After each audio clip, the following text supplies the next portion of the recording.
आबिद भाई ये भिंडी क्या रेट दे रहे हैं आज? बाजी ये है 80 रुपए किलो। बेहतरीन भिंडी, नई भिंडी है, बिल्कुल मुल्तान की भिंडी है। हेलो भाई, और भिंडी कैसे दे रहा है? बाजी भिंडी है 150 रुपए किलो। 150? हाँ जी 150 रुपए किलो और है। तुझे मौत याद नहीं है? क्यों, इसमें मौत कहाँ से आ गई? और यार को खुदा खोफी कार को रेट बनता जुड़ता मांग यार, ये को रेट है यार भिंडी का। अच्छा तोरी का क्या रेट है? 200 रुपए किलो। 200 रुपए किलो? हाँ जी भाई जी, लेनी है लो, नहीं तो आगे चले जाओ, आगे दुकानें हैं वहां से ले लो, जाओ जाओ। आबिद भाई 1 किलो आलू दे दें और 1 किलो प्याज। अच्छा भाई साहब प्याज चाहिए आपको? अभी लो। और भाई साहब यार मेरी गाकी का टाइम है, बड़ी मेहरबानी यार, आप कहीं और से ले लो। खैर है आबिद भाई, बड़ा गुस्सा कर रहे हैं।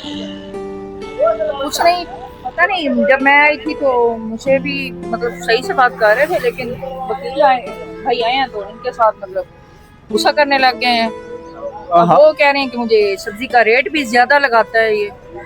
हाँ ये मैंने भी नोट किया है, जब भी वकील साहब आते हैं इनके साथ बड़ा रूड बिहेवियर होता है इनका, बड़ा जो है ना गुस्से वाली बात करते हैं इनके साथ। हालांकि आबिद भाई आप ऐसे हैं तो नहीं, हर किसी के साथ बड़े अच्छे से बात करते हैं आप, हर किसी के साथ बड़े अच्छे तरीके से पेश आते हैं, लेकिन क्या वजह है मैं भी ये जानना चाहती हूँ। बाजी आप पूरे मोहल्ले से पूछ लें, उस बंदे की किसी के साथ बनती हो, और जिसके साथ बात करता है ना बदतमीजी से और गाली गलौज दे के बात करता है।